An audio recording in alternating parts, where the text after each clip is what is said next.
O Rouxinol, episódio conto número 2. Escrito e narrado por Eduardo Prata.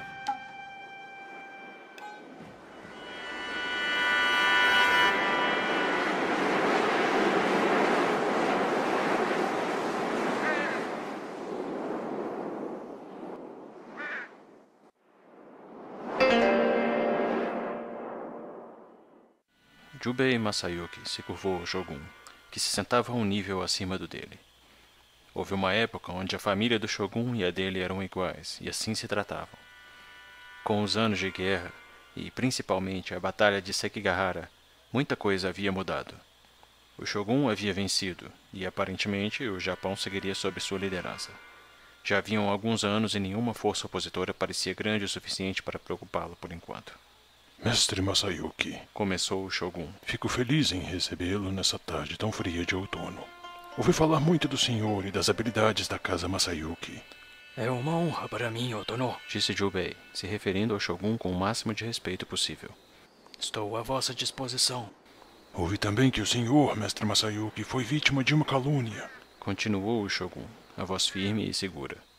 Já é de conhecimento geral que um dos meus ministros, durante o começo da minha administração, negou-lhe terras e tropas que eram suas por direito.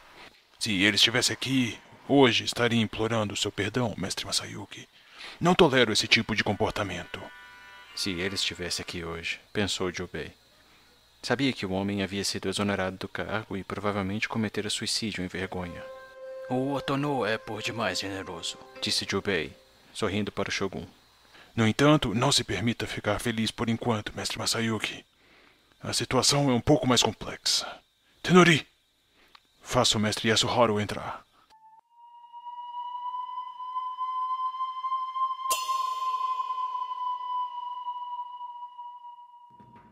Masayuki, mesmo sabendo que seria uma pequena violação do protocolo, olhou para trás imediatamente. Tenori, servente do Shogun, deslizava a porta, abrindo-a. Do outro lado estava Kazuo Yasuharu, assim como Masayuki estava desarmado, o que fora um pequeno alívio para o mesmo. Porém, nem Jubei nem Yasuharu tiravam os olhos um do outro, como se fossem duas bestas criadas para se antagonizar. Yasuharu se aproximou do Shogun e, a 10 passos dele, se curvou. Otono, Disse, finalmente concentrando-se na figura à sua frente. Jubei estava 4 passos à sua esquerda e claramente tão desconfortável quanto ele. fico feliz em recebê-lo, mestre Yasuharu. Disse Shogun. E fico especialmente feliz que ambos possam estar aqui hoje, juntos, sem maiores rivalidades. Tenori, servente do Shogun, olhava para a fileira de velas que iluminava o obscuro salão. Todas tremulavam normalmente até alguns minutos atrás. Agora, todas queimavam paradas, com as chamas levemente inclinadas na direção de Yasuhara.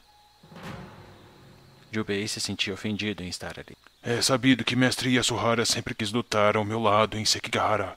Disse Shogun. Ele viu a oportunidade de deixar o exército de Ishida Mitsunari durante a batalha e vir para o nosso lado, o que contribuiu fortemente para a nossa gloriosa vitória anos atrás. Se qualquer outro tivesse dito o mesmo, Jubei zombaria dele. Um traidor, pensava desgostoso. O único lugar para um traidor deveria ser a ponta de uma lança. Yasuharu lançou um olhar zombeteiro a Jubei. Recentemente, algumas terras do mestre Yasuharu tiveram que ser realocadas para outro daimyo sob meu comando. Uma pequena questão legal, eu lhe asseguro, mestre Yasuharu. Sei que o Otono jamais se enganaria quanto a uma decisão tão importante. Reconheceu Yasuharu. Jubei perscrutava seu semblante tentando encontrar uma falha naquela mentira. Todos sabiam que Yasuharu jamais havia aceitado a decisão do Shogun serenamente. Yasuharu olhou de volta para Jubei, sem virar-lhe o rosto. As velas novamente enlouqueceram. Sei que são inimigos. Continuou o Shogun. E não fingirei ser diferente apenas porque estão aqui em minha presença. Da última vez que lutaram, dizem os boatos que até mesmo os céus se fecharam. Ventos enlouqueceram e árvores ficaram sem folhas. O embate entre os espíritos de guerreiros dos dois foi tão grandioso que rachou até mesmo as cercas de madeira. Fico curioso. Até onde esses boatos são verdadeiros? Lutamos durante uma tempestade, Otono. Sorriu Yasuharu, tentando se fazer de humilde. Boatos são como marés, horas cheias, horas tão vazias, mas sempre mudando. E o motivo da luta qual foi? Perguntou o Shogun. Otono, certo dia um de meus sobrinhos ofendeu a honra de Yasuharu Tono. Disse Jubei. Um dos filhos de Yasuharu Tono, de nome Marushige, quis vingar o pai e acabou por matar meu sobrinho.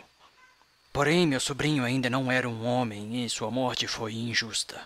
Akechi Masayuki, irmão mais velho de Jubei e Masayuki, quis se vingar e desafiou meu pai, Seiichiro Yasuharu, que recusou a luta. Prosseguiu Yasuharu. Teve medo de meu irmão. Disse Jubei, desafiador, sem olhar para Yasuharu. Meu pai foi um grande guerreiro em sua época, mas a idade, é claro, não permite que ele lute mais. Um de seus filhos poderia ter defendido sua honra. E continuar a rixa de sangue? Foi por isso que seu irmão Akechi armou uma emboscada para Orin-san, minha cunhada. Não faço ideia do que está falando. Defendeu-se Jubei, sendo honesto. Ora, não ouse mentir em frente ao Shogun. Já chega! A poderosa voz do Shogun ecoou pelo salão, enquanto a cabeça dos dois samurais novamente tocava o chão em sinal de submissão. Não permito esse tipo de comportamento. Não nessa administração. Já chega! Chega de caos! O Shogun teve uma breve crise de tosses. Tenori foi acudi-lo com um chawan, uma cumbuca de chá. Após sorver o líquido, o Shogun, já com seus 60 anos, pareceu mais calmo. Nem Kazuo, nem Jubei tiravam as testas do chão. Por isso nosso país está do jeito que está, disse o Shogun Tokugawa Ieyasu, respirando com calma. Pai mata outro pai, cujo filho se vinga, virando alvo de vingança de outro filho. Não é possível que uma nação se faça dessa forma. Simplesmente não é possível. Otono! Assentiram ambos, sem olhar para o Shogun. Essa rixa há de parar. Não há como agradar a todos. Não há como ter justiça perfeita para todos. Disse Tokugawa. Tivemos 3 grandes líderes nos últimos 40 anos. Nobunaga, o primeiro, dizia que se o Roshinon não canta, deve-se matá-lo, tal qual um tirano. Hideyoshi, meu mentor, dizia que se o Roshinon não canta, deve-se tentar fazê-lo cantar. Chamavam-no de manipulador. E hoje perguntam a mim, Tokugawa Ieyasu, qual é a minha resposta para essa pergunta? O silêncio se instaurou naquela sala. Todos os 3 pareciam imóveis, como se esperando a permissão do Shogun para se mexer. Eu os chamei aqui por um simples motivo, disse Tokugawa. As terras já foram distribuídas entre os daimyo, de forma que não há mais terra alguma disponível. Ambos têm o direito a posses e seu Shogun reconhece isso. Mas com a perda de meu ministro, as terras dele agora estão disponíveis. Evidentemente, só pode haver um senhor dessas terras. Estou cansado de tentar alcançar a justiça sozinho. Eu quero que decida entre si com quem elas ficarão. Finalmente, Jubei e Kazuo tiraram as testas do chão para olharem um para o outro. Esperavam que o outro fizesse alguma hostilidade. Mas nenhum dos dois se moveu. As velas queimavam trêmulas. Não me importa com quem ficarão as terras, disse o Shogun, levantando-se com a ajuda de Tenori. Contanto que esse assunto morra aqui. Não haverá represálias por parte da família Masayuki ou da família Yasuharu. Suas espadas estão no pátio central, se assim quiserem decidir a questão. Eu estarei observando o combate. Tokugawa Ieyasu fez menção de deixar o recinto através da porta lateral.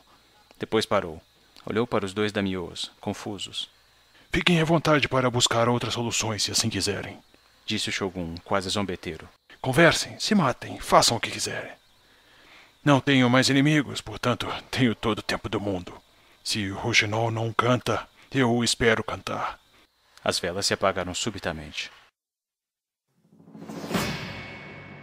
Tão logo o Shogun deixou o recinto, os 2 samurais se colocaram de pé na frente um do outro. Nunca se soube ao certo quem atacou primeiro, mas saiba-se que Jubei acabou por ir ao chão, dando tempo para que Kazuo corresse para fora do salão. Ainda que já em seus 40 anos, Kazuo pulou a cerca do pátio central, caindo em um pequeno riacho de um jardim muito bem cuidado.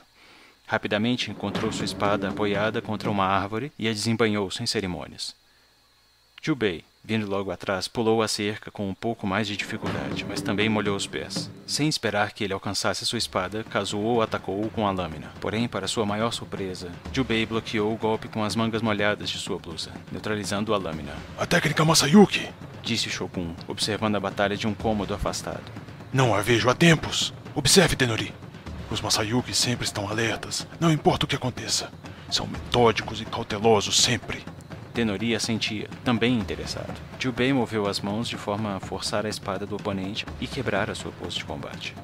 Kazuo não previra aquilo, e acabou por ser surpreendido com uma rasteira do oponente, ainda ágil, mesmo em sua idade.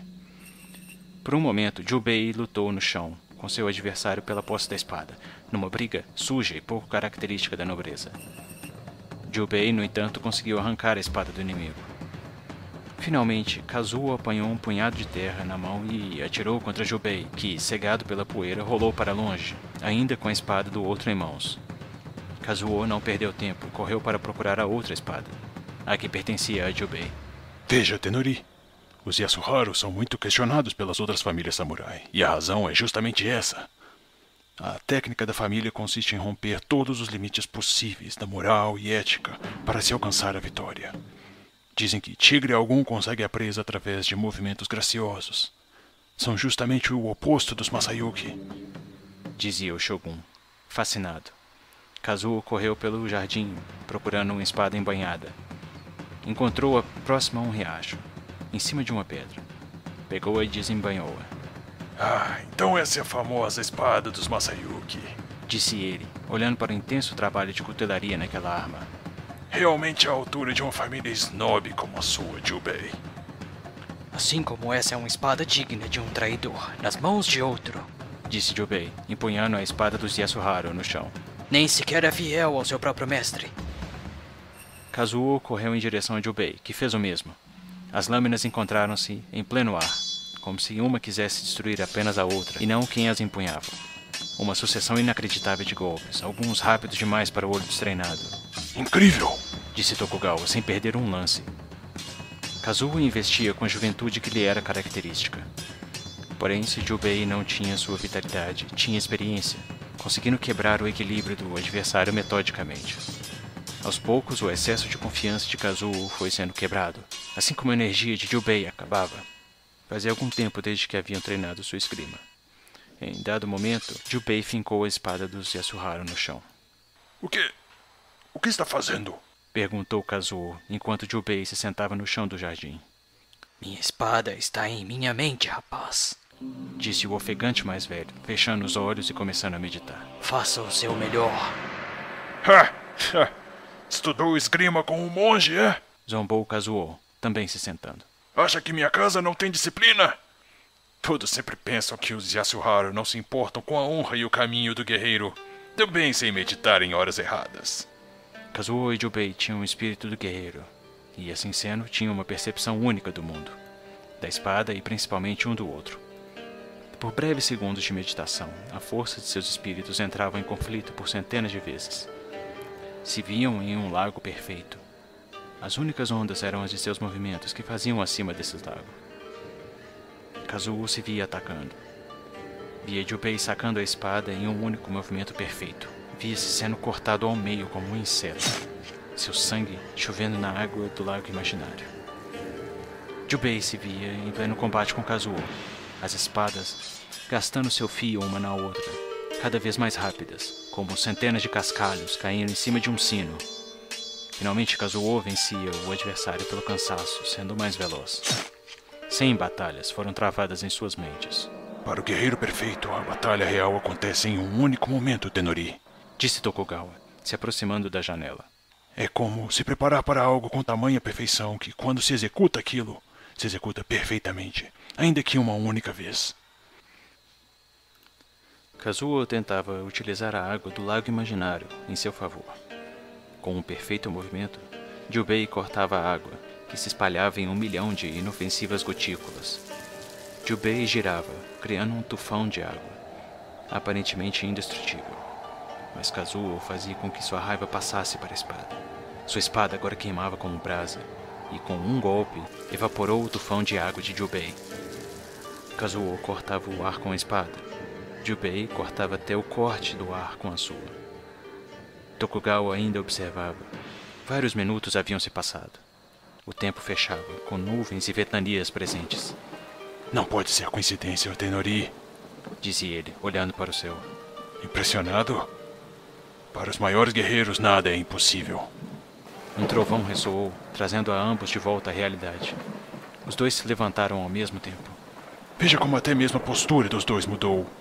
Observou Tokugawa, enquanto Tenori assentia sem palavras. Um é o caos, o outro a ordem. Para tudo na vida precisamos dos dois. E, como governante, tenho sempre que me lembrar disso. Andaram calmamente até o outro. Havia uma certa calmaria no jardim. O maior dos guerreiros é aquele que precisa de menos movimentos para derrotar o inimigo. Continuou o Shogun, ansioso pelo desfecho. Foi o que o grande Hideyoshi me ensinou durante nossas partidas de Go. Inesperadamente, quando estavam a 3 passos um do outro, Jubei entregou a Kazuo sua espada. Kazuo fez o mesmo para Jubei. E então Kazuo se ajoelhou e enfiou a espada em sua barriga. Mas o quê? Exclamou Tokugawa, enquanto Tenori também se espantava. Kazuo Yasuharu havia cometido suicídio, e nem sequer havia usado uma faca. Havia usado a sua própria espada.